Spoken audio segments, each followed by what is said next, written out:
Bienvenidos, bienvenidas. Aquí estamos para nuestra segunda sesión. Súper contenta de veros aquí. A ver quién hay hoy. Tenemos a Ángel, tenemos a Esther de Valgo Yoga, tenemos a Carolina que se conecta de momento con su móvil. Entonces os cuento que hoy corresponde el módulo sobre límites profesionales. Cómo acompañar, bueno, voy enumerando los diferentes vídeos que habéis visto. Cómo acompañar al alumno con lesiones, beneficios del yoga para personas con lesiones, límites profesionales, diferentes tipos y causas de dolor y cómo crear una ficha del alumno. Entonces, no me habéis dejado muchas preguntas, realmente solo tengo una pregunta que me ha llegado por parte de Clara, que la voy a dejar para un poco más tarde. Hola Ángel. Y nada, me gustaría saber si habéis podido ver este contenido y cuál de los vídeos os resonó más. Si hay uno en particular que os gustó o os resonó en cuanto a contenidos. Vale, podéis usar el micro o el chat.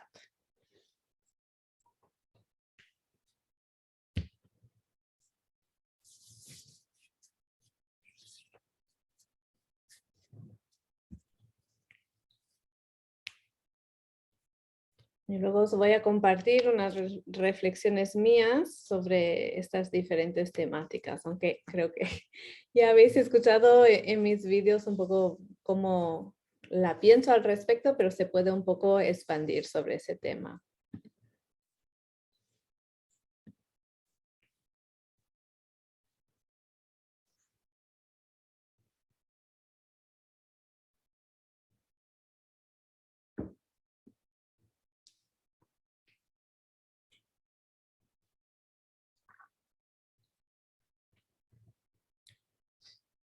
Pero vuestros comentarios o que Ángel está ahí escribiendo, no sé si alguien más, como tenéis las pantallas apagadas. Entonces, mientras tanto, para no dejar tanto silencio en la grabación, os cuento que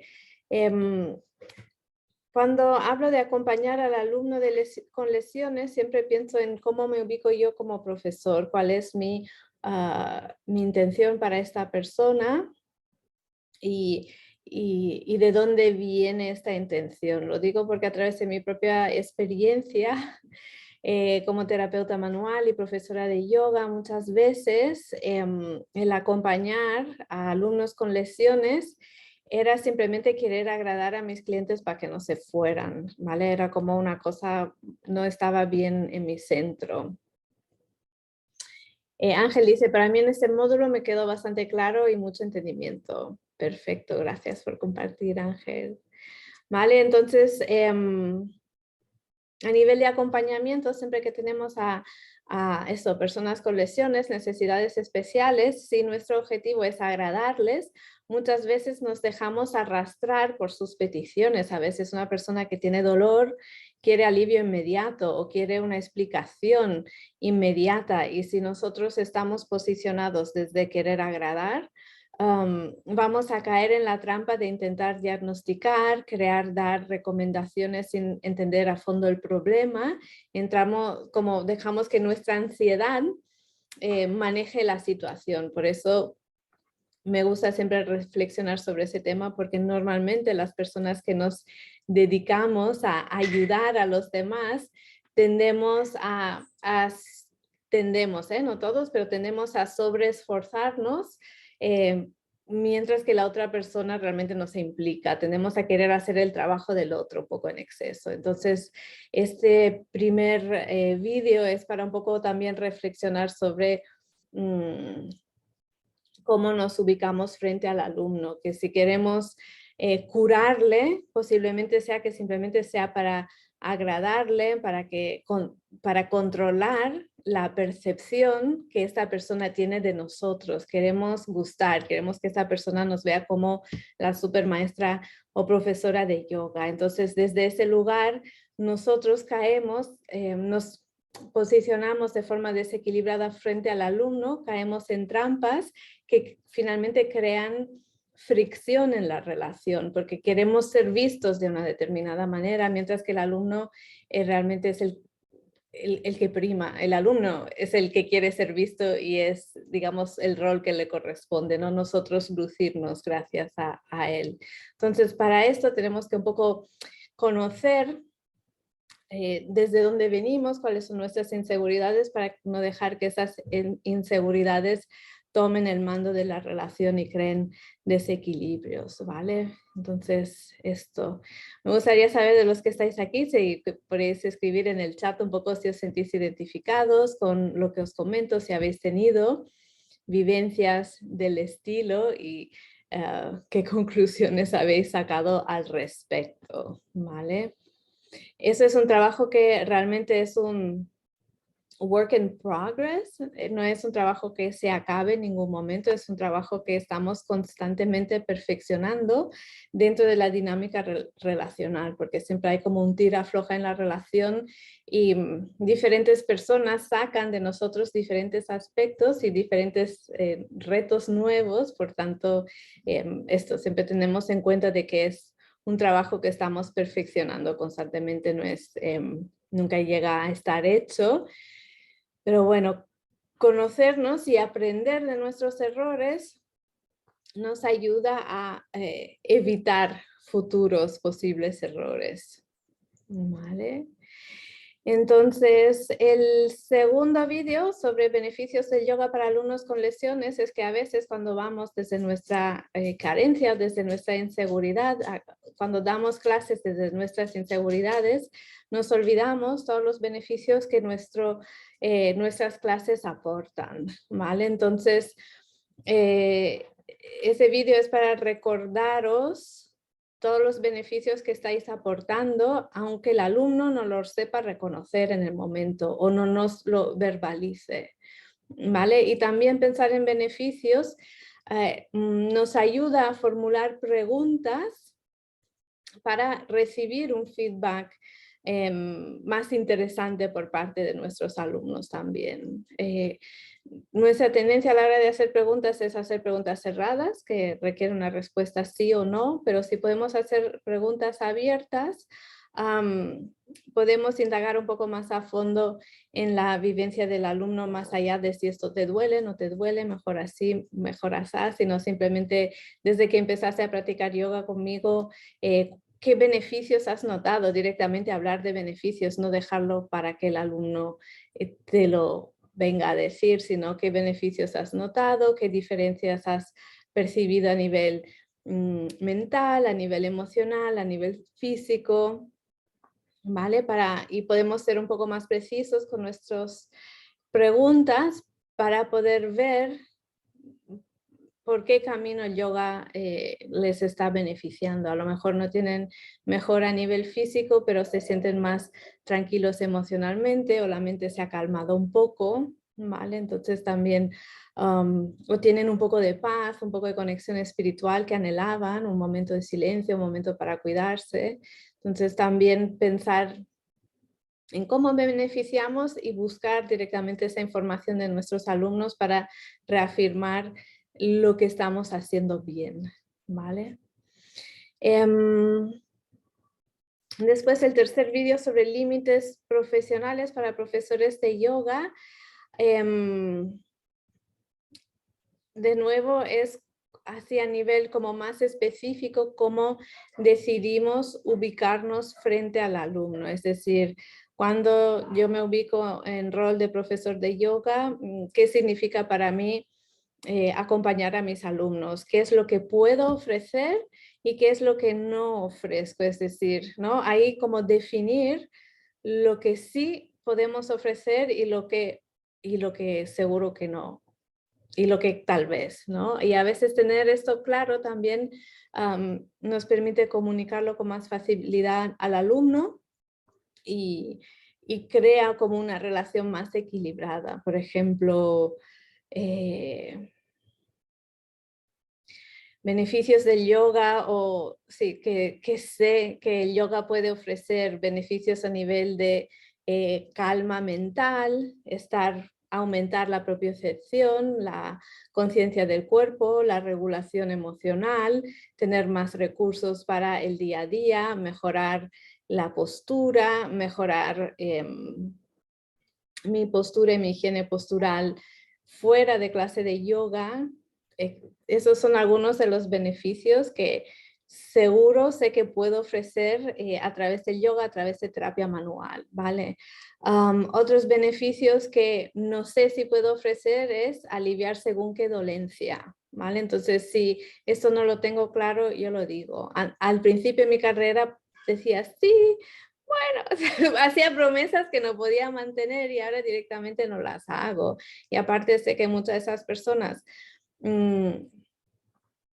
a veces sus expectativas no son realistas y otras veces profesionales médicos no tienen respuestas. Entonces, o sea, ¿qué, qué le voy a prometer? Yo no puedo prometer nada. O incluso otra cosa que me preguntan que he aprendido a responder de forma más equilibrada es cuántas sesiones necesito, cuánto tiempo necesito hacer esto, ¿vale? Y no hay una pauta concreta. Realmente depende de cada uno, de su cuerpo, sí, de su implicación. Lo que sí que hay un mínimo de tiempo que le tenemos que dedicar al yoga si queremos ver resultados en el corto plazo. Un mínimo de 2, 3 sesiones a la semana, ¿no? Si es menos, ya cuesta más de ver resultados porque simplemente ir a clase es un esfuerzo tan grande que pasados 7 días, pues ya es empezar un poco de nuevo, ¿no? Entonces, estos son ejemplos como de límites profesionales en la relación con los alumnos. Estos límites se pueden desgajar ahora a muchísimos más niveles concretos como,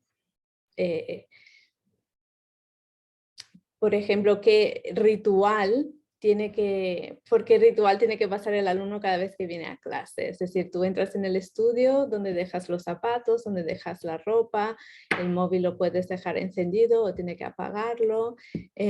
Puedes entrar en clase en cualquier momento o tienes que entrar antes del comienzo de la clase. Estos son límites también que podemos pautar con nuestros alumnos, que van más allá del tema de físico y de lesiones.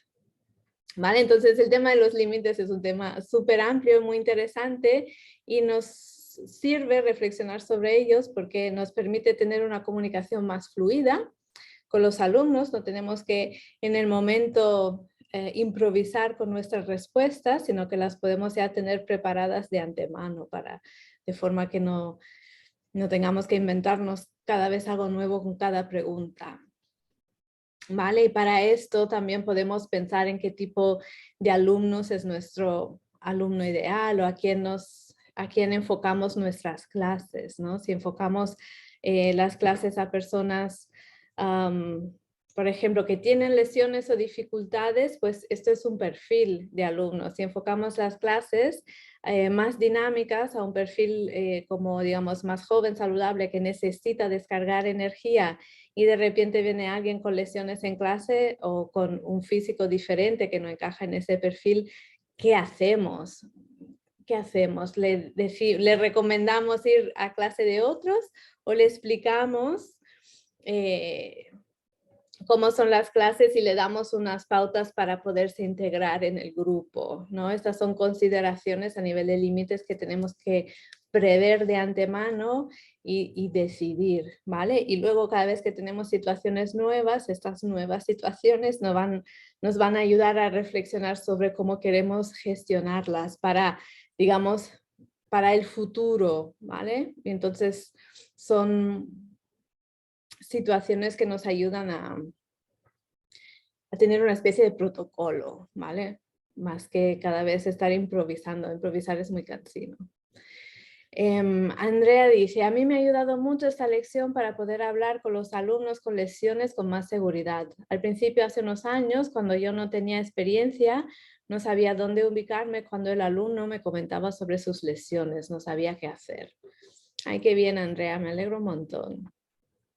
Sí, sobre todo yo me acuerdo en mis días de dar clases de yoga, a veces alguien te dice, me duele aquí. Y yo ya como intentando diagnosticar y luego me di cuenta, a ver, ¿qué estoy haciendo? Diagnosticando solo por unos síntomas, sin preguntar hace cuánto tiempo has ido al médico, hace esos movimientos repetitivos que puede, o sea, no investigaba lo suficiente, sentía como esa ansiedad provocada por la ansiedad, creo, de la otra persona, y intentabas darle una respuesta que le resultara satisfactoria para que se calmara, y he aprendido como no asumir la responsabilidad del otro, simplemente entender mejor su situación y poderle decir, oye, pues si esto llevas mucho tiempo así, a lo mejor te conviene ir a visitarte con alguien. Siempre digo para descartar, no para que te encuentren algo horrible, sino simplemente para descartar que no sea nada grave, y a partir de ahí pues tenemos más opciones dentro del yoga, ¿no? O podemos enfocar la práctica de cierta forma. Bien. Vale, y luego diferentes tipos y causas de dolor es algo que vale la pena como repasar a menudo, porque yo veo que es un punto en el que se traban muchas personas incluso con experiencia en enseñar yoga. Entonces, un dolor agudo es un dolor que, o sea, lo voy a repasar con vosotros para que lo sepáis, pero un dolor agudo es un dolor que ocurre inmediatamente tras una lesión, normalmente tipo traumático, es decir, un mal gesto, algo repentino que causa un dolor que suele ser acompañado por inflamación, es decir, hinchazón, calor, dolor, ¿vale? Que se ve en la hinchazón, se percibe el calor, por dentro se percibe dolor y hay una inflamación clara. Entonces, cuando hay un dolor agudo, lo mejor es descansar y no intervenir inmediatamente, porque si el tejido está inflamado y queremos intervenir sobre ello, es muy fácil que lo inflamemos aún más. Entonces lo mejor es descanso, hielo, elevación, compresión, que en inglés estas siglas son RICE, Rest, Ice, Compression, Elevation, que significa descanso, hielo, compresión, elevación, y normalmente si vas al médico te prescriben antiinflamatorios. ¿Vale? Pero sí darle un tiempo para que el cuerpo se ubique. A veces un dolor agudo puede aparecer sin una causa aparente. Es decir, hace poco estuve hablando con una amiga de mi edad, que es cuando aparecen más cosas en el cuerpo, y mi amiga de un día para otro se despertó con la rodilla inflamada, que no puede caminar bien, se le engancha, le duele, no puede caminar sobre terreno inestable, ¿vale? Y ella no recuerda haber hecho nada que haya podido provocar esto, ¿vale? Este tipo de dolencia también caería dentro del cuadro de dolor agudo, porque es una inflamación evidente y repentina, ¿vale? Aunque ella no recuerde, o sea, no ubique una causa, pues los síntomas corresponden con dolor agudo, por tanto, lo mismo, un poco de descanso y esto, hielo, poner cosas que desinflaman para ver si esto rebaja en unos días o qué pasa, ¿no? Y en el caso de mi amiga, de gente de mi quinta, podría ser un problema en el menisco fácilmente, ¿no? Cuando me dijo que su rodilla se engancha, eso es uno de los síntomas que acompañan lesiones de tipo degenerativo, como una rotura de menisco o de repente artrosis, ¿vale? Entonces, esto. El dolor crónico es un dolor que perdura en el tiempo, porque dura como meses, años, y con el que la persona convive. Yo creo que la mayoría de nosotros hemos tenido un dolor crónico. Es algo que normalmente no es excesivamente debilitante, pero que tenemos que adaptarnos a él. En mi caso, por ejemplo, son las cervicales, que es mi punto débil, y no me duelen siempre, pero me duelen bastante a menudo. Entonces intento cuidarlas. O sea, yo sé que cuanto más fortalezco la parte superior de mi cuerpo, mejor se sienten mis cervicales. Cuando no tengo un buen tono en mi espalda, en mis hombros, mis cervicales son más, sí, me duelen más. Así que Así como si paso muchísimas horas delante del ordenador en épocas de estrés y tal, se me enganchan las cervicales. Entonces yo convivo con esa molestia y voy con cuidado. Y en yoga pues también tengo cuidado con posturas invertidas y posturas sobre la cabeza. Si veo que mis cervicales no están bien ese día, no fuerzo nada y hago posturas que me alivian. ¿Vale? Entonces el dolor crónico tiene esas características, algo con el que solemos convivir y que hemos aprendido de nuestro cuerpo pautas para cuidarnos. Y entonces cuando tenemos alumnos con dolor crónico es fascinante, solo le tenemos que preguntar ellos cómo manejan esto, cómo lo viven, cuáles son los síntomas y suelen poder dar muchísima información al respecto. Y ya la información que nos dan los alumnos sobre su dolor crónico nos marca las pautas para cuidar ese dolor. Otra anécdota que me acordé ahora, hace poco hice un masaje, Rolfing, a una niña que creo que va a cumplir 8 años y tiene una inflamación crónica en la rodilla desde que tenía 4 años. O sea, es muy fuerte en alguien tan joven porque la mitad de su vida es con una dolencia crónica. La mitad de su vida, si tienes 50 años, mitad de tu vida ya es mucho, pero solo cuando tienes 8 es igualmente mucho tiempo, es el 50%.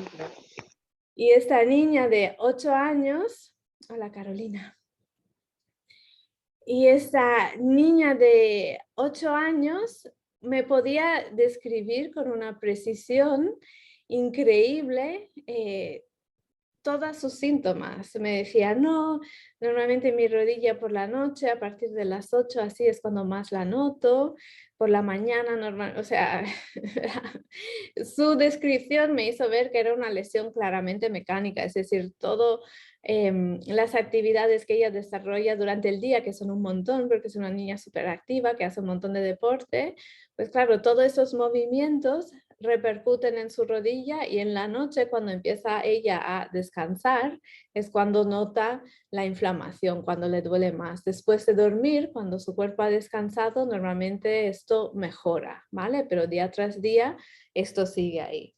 Y es creo que la patología es quiste de Baker y no lo investigué a fondo, no sé por qué. No, en fin, sus padres de momento han decidido no realizar ninguna intervención quirúrgica, no sé por qué realmente, ni tampoco sé cuáles son el pronóstico, pero sí. En fin, fascinante la experiencia de alguien así tan joven que pudiese hablar con tanto detalle de su lesión y es una característica del dolor crónico. Cuando alguien sufre dolor crónico te pueden hablar con mucho detalle de esa lesión porque llevan mucho tiempo conviviendo con ella y saben exactamente su comportamiento. Es como ya tener un compañero de piso en el cuerpo. ¿Vale? Entonces, cuando acompañamos a personas con dolor crónico podemos ya por su feedback entender cómo podemos cuidarles y después ahí es interesante hacer como un seguimiento de cómo evolucionan, porque al ser crónico a veces como los detalles, a veces como se pierden, porque puede haber mejora, peora y es difícil tener un cuadro preciso de si realmente ha habido una mejora. Entonces buscar una fórmula a través de la cual el alumno o junto con el alumno se puede hacer un seguimiento de esta molestia y del grado de dolor o incomodidad para ver si qué tal avanza en el tiempo, si vemos una mejora, si queda igual, ¿vale? Para también ver cómo el yoga les está ayudando. Otra anécdota que se me ocurre es de una mujer con la que a la que le hice masaje durante un tiempo y en el corto plazo era difícil ver si realmente había mejora, porque parecía que mejoraba, luego no, tal, pero al cabo de un año volvió y me dijo, sí, definitivamente he notado que los masajes que me has dado han mejorado, porque en el arco de este año he estado mejor, por eso quiero seguir puntualmente visitándote para que esto se mantenga controlado, digamos, pero en el corto plazo era un poco difícil saber a mí no me queda claro si realmente le estaba ayudando o no, pero en el arco, o sea, al cabo de un año, me dio un feedback que era mucho más fácil de interpretar, ¿vale? Y es una persona que tenía un cuadro de dolor, así un dolor en la zona lumbar que no tenía una explicación médica. Se hizo resonancias, radiografía y sí que había cositas, pero ninguna que pudiera justificar su dolor. Y eso es lo más difícil de acompañar personas que tienen dolor crónico, cuando no hay una explicación, al menos para mí, amigos, de entenderlo. Y no hay una explicación del dolor, entonces tampoco se puede explicar por qué mejora. Pero bueno, si la persona constata que tu trabajo le ayuda a que esto lo lleve mejor, pues ya está. Yo ahí decidí, me tengo que fiar de su feedback y ya está. Y si, claro, si ella vuelve es porque lo ha comprobado y quiere seguir y confiemos en que esto funciona, aunque a veces no entiendo realmente por qué. Vale, entonces agudo crónico, dolor neurológico es dolor que da síntomas que son clásicas síntomas de que un nervio está pinzado. Entonces dolor neurológico es hormigueos, pérdida de sensibilidad y pérdida de fuerza. Entonces los nervios, a ver si me acuerdo cómo explicarlo bien, lo leí en un libro sobre el sistema nervioso que lo explicaba muy detalladamente, o sea, con una imagen muy clara, y explicaba cómo los nervios podemos pensar en ellos como si fuera un cable de la electricidad y van por capas, capa externa y luego capas más profundas. Entonces la capa externa es la que da señal de dolor y luego cuando empezamos a sentir hormigueos vamos a una capa un poco más profunda, lo cual es como un poco alarmante. Y cuando ya tenemos dificultad motoras, que ya el movimiento no responde, o sea, no podemos movernos cuando queremos, la movilidad está comprometida, esto ya es súper urgente, alarmante para ir al hospital. Ya, no dejarlo por más tiempo, ¿no? Entonces el dolor es el primer síntoma, hormigueos es el segundo y luego ya dificultad motora ya es grave. Entonces, para saberlo también, si vuestros alumnos os comentan ese tipo de síntomas, poderles ubicar. Cuando ya empiezan a haber parestesias, que son hormigueos, calor, frío o falta de sensibilidad, si alguien no ha ido al médico, debería ya ir a visitar, porque esto no, es difícil que mejore solo y estaría bien que alguien, un especialista, le pueda indagar más a fondo, entender qué es lo que está pasando ahí. Muy bien, entonces no sé si queréis comentar algo al respecto de lo que os acabo de explicar hasta el momento. El siguiente es la ficha del alumno. Hola. Hola. Bueno, he ido escuchando durante todo el trayecto y la verdad que he ido pasando por todas esas fases que has ido comentando.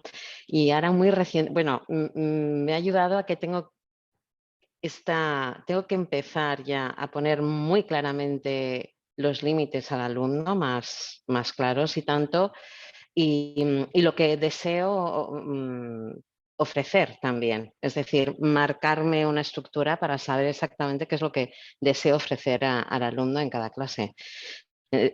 Bueno, gracias a este módulo ahora tengo un gran trabajo que realizar porque me he encontrado en dos situaciones.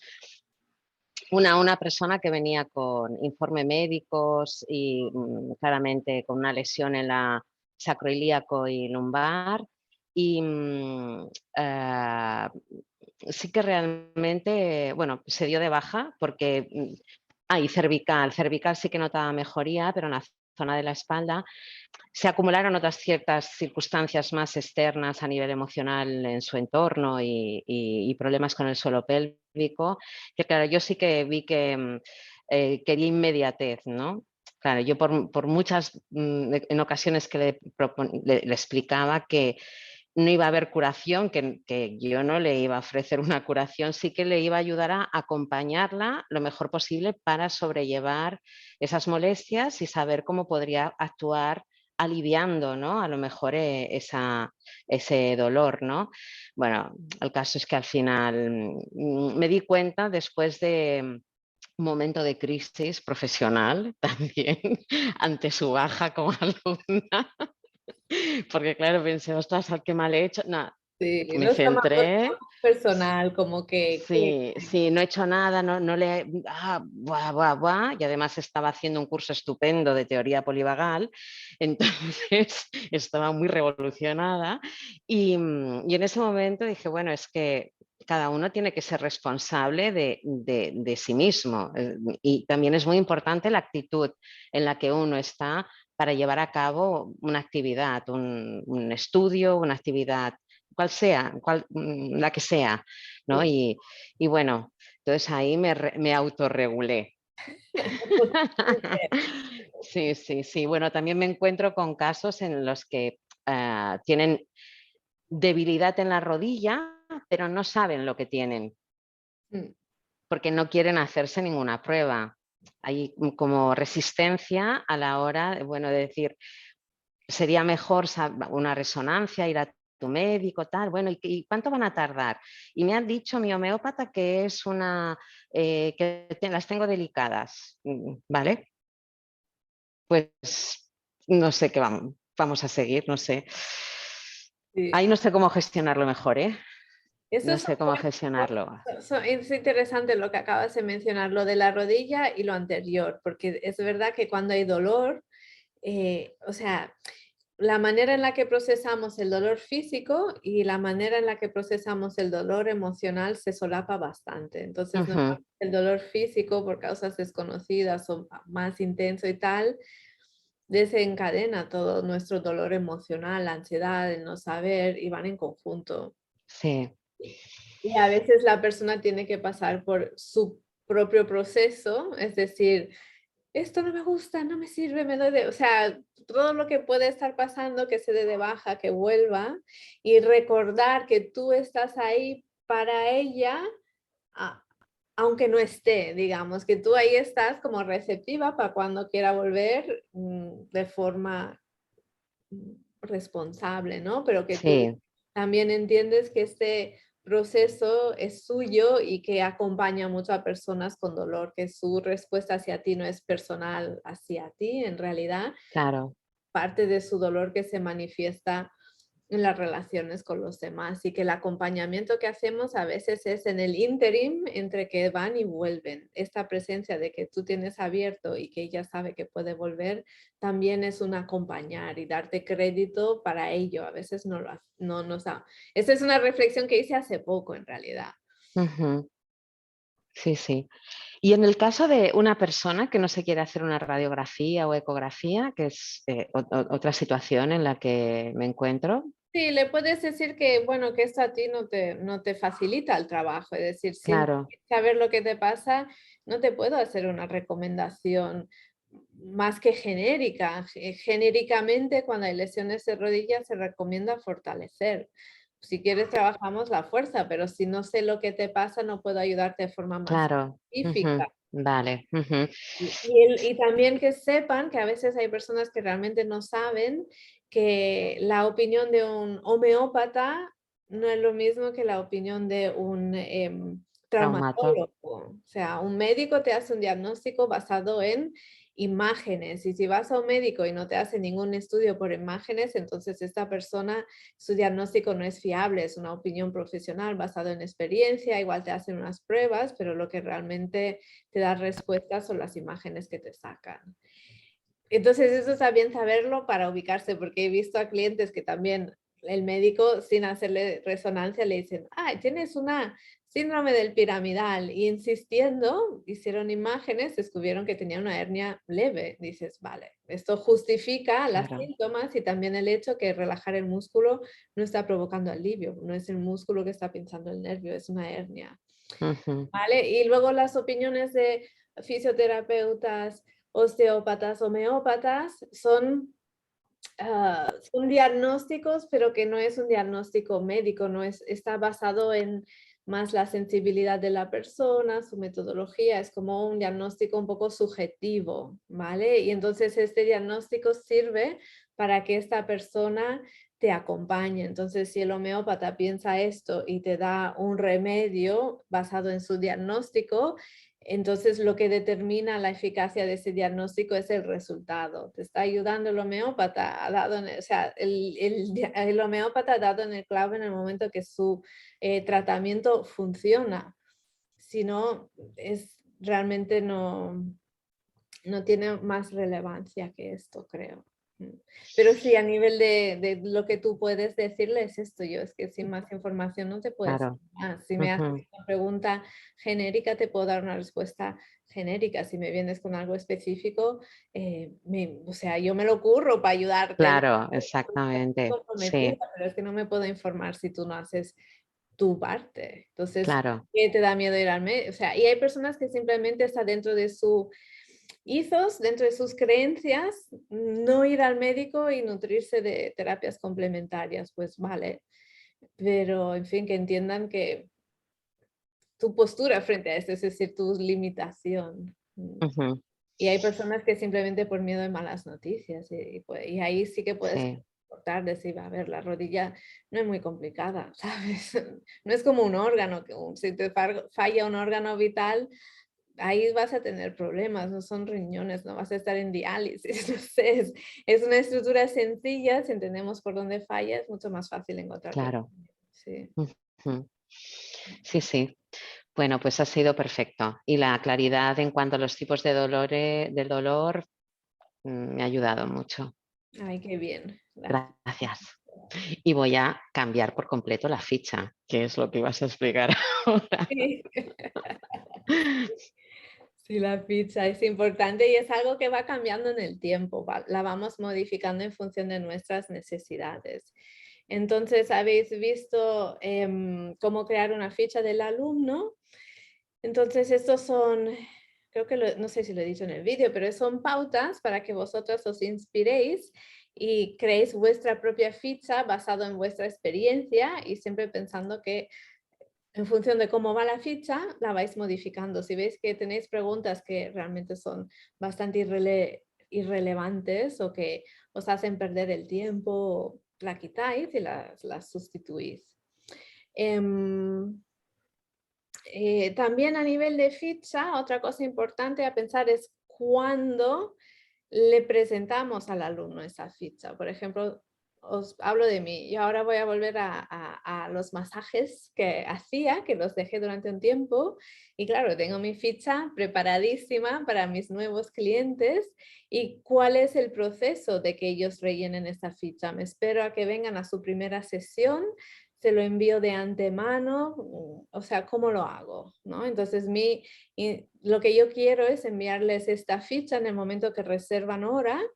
Les mando la ficha, la quiero recibir antes de que lleguen para yo ya tener una idea de cómo están y poderles hacer preguntas concretas. ¿Por qué? Porque si ellos vienen a hacerse un masaje que dura una hora, no quiero estar 20 minutos hablando de su caso. Quiero poder ir un poco más al grano para poder dedicar más tiempo a la intervención manual. Por eso yo quiero gestionarlo de esa manera, pero esto, cuando pensamos en hacer fichas, también tenemos que pensar en el proceso de cómo entregamos la ficha, cómo nos la devuelven, qué hacemos con ella y también dónde las guardamos y qué seguimiento hacemos. Yo antes usaba una aplicación eh, que no me acuerdo cómo se llama, seguro que sigue en mi ordenador. Eh, hace mucho que no la abro, Evernote, que me parecía muy práctica porque es transferible a través de todos los dispositivos que tengo y entonces a veces en la consulta no tengo el ordenador, pero tengo el móvil y me ponía mis ficheros de los clientes en Evernote y entonces en la consulta pues podía como escribir algunas notas fáciles con el móvil o incluso grabar audio, sacar fotos. Era muy dinámico y podía hacer un seguimiento. Siempre apunto lo que he hecho en la sesión a modo esquemático para mí, la fecha, por si alguien no vuelve en 2 años, los tengo fichados y miro mis apuntes y me acuerdo y no tengo que depender de mi memoria ni de lo que me digan ellos. Entonces esto yo creo que es muy práctico. Es algo que al principio no hacía, decía, un masaje, no es para tanto, pero a mí realmente me ayuda y me ayuda también en el contexto del tiempo de ver el proceso de esta persona y ver qué es lo que le sentó bien y lo que no tanto, o más indiferente, para un poco también volver ya encarrilada al trabajo. Y entonces ahora pues voy a contestar la pregunta de Clara, porque era sobre este apartado. Y Clara dice, ese tipo de cuestionarios son habituales cuando el alumno comienza a tus clases, pero puede ser que el alumno ya lleve tiempo en tus clases y pasa a tener una lesión y no comenta nada.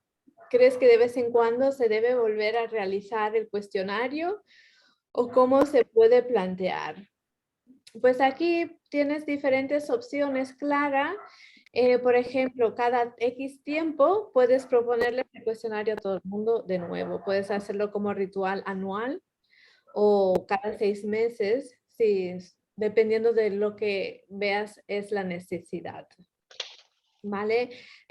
También cuando le preguntamos al alumno si tiene una lesión y no comenta nada, tenemos que pensar también en qué momento lo preguntamos. Es bastante habitual en clase de yoga decirlo al principio de la clase en un grupo y no todo el mundo se va a sentir cómodo contándole su vida a todos los alumnos. Entonces, yo recomiendo dejar un espacio para que alguien se pueda acercar de manera individual a ti. Por ejemplo, al final de la clase decir, hey, si tenéis, si os pasa algo en el cuerpo, si notáis lesiones o molestias, ahora es el momento, si me queréis consultar sobre ello. Y sí. Lo digo también por experiencia, porque cuando trabajo de formato presencial en formaciones de profesores, por ejemplo, tenemos grupos grandes y pequeños, ¿vale? Pero independiente del tamaño del grupo, al final de la presentación siempre se me acercan personas y esperan en fila para hablarme de su situación personal. Nadie comenta estos casos delante del grupo, aunque pudieran, hay espacio para ello, beneficia a todo el mundo comentarlo, pero no lo hacen porque no quieren, o sea, porque es más íntimo suyo, ¿vale? Aunque para mí una hernia discal no es nada privado, pero para ellos sí, por ejemplo, ¿vale? Entonces dejar un espacio donde una persona te pueda hablar un poco más personalmente o íntimamente, no hace falta que sea un espacio cerrado, que no haya nadie, pero que le puedas dedicar un momento de tiempo también ayudará seguramente a que te puedan hablar de lo que les pasa, ¿vale? Pero sí, en el contexto de grupo, delante de toda la clase, al principio, antes de empezar, no es normal que no te digan nada, ¿vale? Entonces tenerlo en cuenta. Y esto, el fichero, pues tú tienes que pensar si quieres reproponerlo cada X tiempo para asegurarte de que, sí, para ver si hay cambios o evoluciones, o incluso puedes hacer un segundo cuestionario, ¿no? Para las personas que llevan tiempo contigo y han rellenado el primero, pues creas un cuestionario de seguimiento. ¿Qué tal? ¿Qué tal te has encontrado? ¿Qué beneficios has notado a través de la práctica? ¿Cuáles aspectos de la práctica te gustan más? Espiritual, físico, bla, bla, bla. ¿Ha habido cambios desde que empezaste a practicar conmigo? ¿Ha habido nuevas lesiones o cambios físicos o cambios emocionales? ¿Verdad? Para que te mantengan al día. Esto también puede ser una idea interesante. Aparte, cuando tú demuestras interés en tus alumnos, siempre lo agradecen. Las personas les gusta mucho hablar de sí, ¿vale? Entonces, cuando alguien ve que tú te interesas por ellos, esta información te la van a dar, no vas a tener que sacarla. Lo que sí que tienes que dar un espacio íntimo. Entonces, un cuestionario es un espacio íntimo porque es entre tú y esta persona solamente, o crear un espacio antes o después de la clase para que se te puedan acercar también, para que te puedan comentar sin estar ocupando el tiempo de todo el resto de la clase. Vale. Y luego había otra pregunta que era más técnica, o sea, a nivel de gestión de la plataforma de Elena. que dice, no veo dónde están los apuntes descargables dentro de la app, ¿me podrías indicar? Y entonces, dentro de la app, tanto en el ordenador como en el móvil, debajo del vídeo pone en inglés downloadable y luego hay un título que pongo yo en castellano, descarga la presentación en PDF. Entonces, debajo de todos estos vídeos que he mencionado, debajo de cada uno, la presentación que veis en el vídeo es descargable en formato PDF. En la app creo que lo veis justo, o sea, en el móvil debería salir justo debajo del vídeo y dentro de la pantalla del ordenador debajo del vídeo y a mano derecha, ¿vale? Pero fijaros, y luego cada módulo del curso, es decir, cuando entramos en isquiotibiales, rodillas y tal, los apuntes están debajo de la primera lección del módulo, ¿vale? Están todo el módulo ahí dentro, lo he puesto al principio por si queréis seguirlo con los apuntes, ¿vale? Pues esto, estamos llegando al final de nuestra hora y al final de lo que os quería comentar. No sé si hay algo más que vosotros queréis mencionar, preguntas o cosas que os resuenan o puntos que os vais a profundizar por vosotros mismos a raíz de este módulo y de esos comentarios. Yo tengo una duda que no sé si procede ahora, pero bueno, no es realmente, no quiero, o sea, no es por saber, porque al final tengo un cierto dolor, ¿no? Pero no es cuando hago práctica de yoga. Cuando yo hago la práctica de yoga no me duele nada. Es cuando, por ejemplo, ahora estoy aquí sentado en el zafú y me duele, ¿no? Entonces, pero que no es un dolor, o sea, es como una molestia. Entonces, no sé si es porque practico muchísimo yoga y nunca en la vida había practicado tanto. O sea, a ver, yo hacía 1 o 2 clases de yoga a la semana y ahora practico muchas veces al día, ¿no? Entonces, no sé si es por eso y dejarlo pasar o ir al médico. Y es que además tengo una amiga que me ha preguntado, ha empezado hace nada a hacer yoga y está haciendo yoga conmigo, ¿no? Y ella pasa muchas horas sentada, o sea, no se mueve casi nunca, está siempre en el ordenador, no hace ejercicio y ahora ha empezado a hacer yoga. Le duele todo el cuerpo.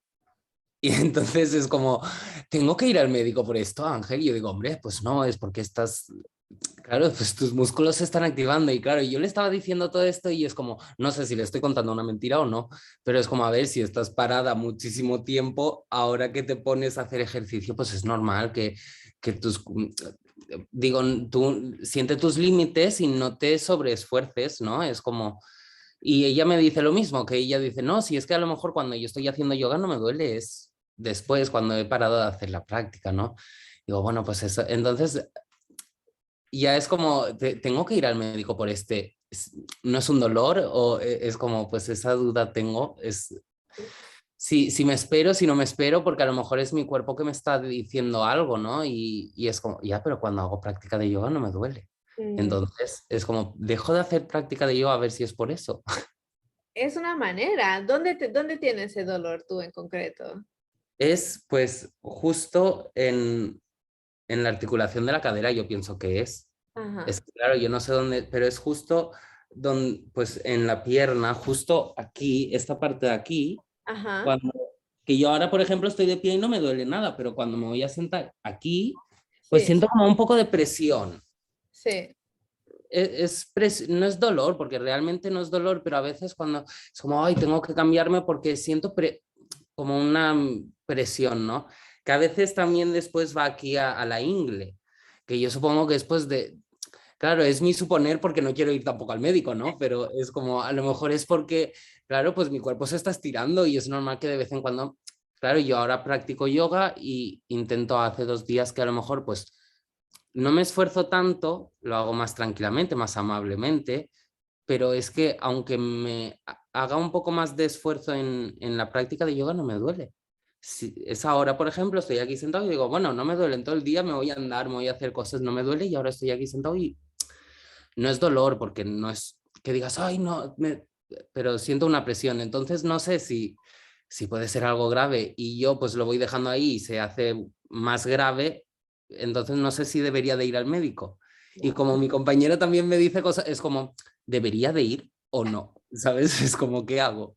Normalmente vamos al médico cuando es que no podemos movernos con naturalidad, ¿no? O cuando el dolor es bastante debilitante o no podemos movernos con naturalidad. Ahora, por lo que me comentas, podrías, por ejemplo, observar si por la mañana cuando te levantas esto está ahí o no, ¿vale? Porque si mejora con el descanso, probablemente sea consecuencia de los movimientos que haces a diario, ¿no? Cuando son lesiones de tipo mecánico debido a movimientos repetitivos, esos dolores mejoran con el descanso. Por tanto, después de dormir, si descansamos bien, por la mañana debería no doler, ¿vale? Y luego con el progreso y el avance del día empiezan a aumentar las síntomas. Esto es una de las maneras de valorarlo.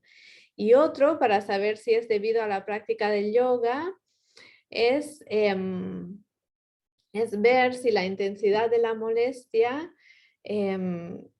incrementa después de la práctica, ¿vale? Porque a veces hay tipos de dolores articulares que a lo mejor en la práctica cuando estamos en caliente no aparecen, no los notamos, de hecho sentimos alivio, y después cuando el cuerpo se enfría, todo eso duele más, ¿no? Y entonces eso también es una manera de valorarlo. No sé si eso te ayuda.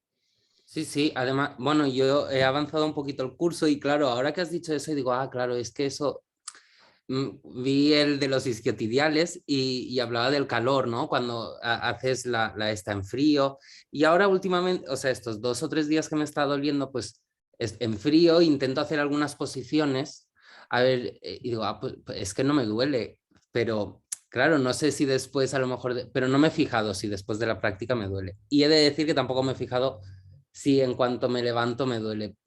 Es una molestia, es muy, muy poca cosa y además es muchas veces cuando me siento, ¿no? Pero me voy a fijar en si con el descanso mejora.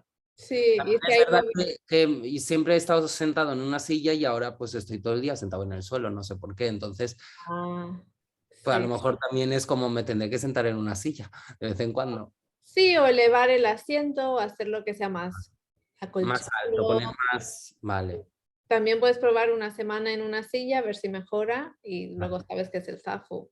vale. O elevas un poco. Sí, tienes que ir haciendo pequeñas pruebas para ver si puedes relacionar el dolor con Ok. algo de tus hábitos posturales. Entonces, esto sería dolor mecánico que probablemente sea. Y la otra es los masajes con pelotas de tenis, ver si esto alivia. O sea, si los masajes y cierto tipo de estiramientos alivian, entonces es que es debido a contracturas musculares, ¿vale? Cuando hay un dolor que es debido a tensión en los músculos, se alivia con masaje y estiramiento, ¿vale? Si el Y masaje he es... ido a comprarme las bolitas de tenis porque no tenía. Y digo, tengo que empezar con los masajes. O Sí, sea que me voy a fijar, gracias. de Es nada. como, bueno, no, es como, claro, pues no sé, por esto voy a ir al médico. Si es que, ¿qué le digo al médico? Si no me duele cuando estoy de pie, ¿no? Es como, entonces voy a fijarme más detenidamente a ver cómo procede esto. Muchas Perfecto. gracias. Sí, de nada, muy buena pregunta. Es que es importante poder discriminar si un dolor es mecánico, ¿no? Cuando son dolores como más ¿cómo se llaman? Neurológicos, la mecánica no, no influye demasiado. Por ejemplo, en las hernias discales, obviamente la mecánica va a hacer saltar el dolor, pero estiramientos musculares no alivian mucho, ¿no? Los dolores más neurológicos no mejoran mucho con masaje, no mejoran mucho con estiramientos, mientras que dolores que son simplemente por nuestros hábitos, con cambiar un poco el hábito, ya notamos mejora. Muy bien, gracias. De nada. Muy bien, no sé si alguien más quiere aprovechar este último tiempo que tenemos juntos para preguntas o comentarios.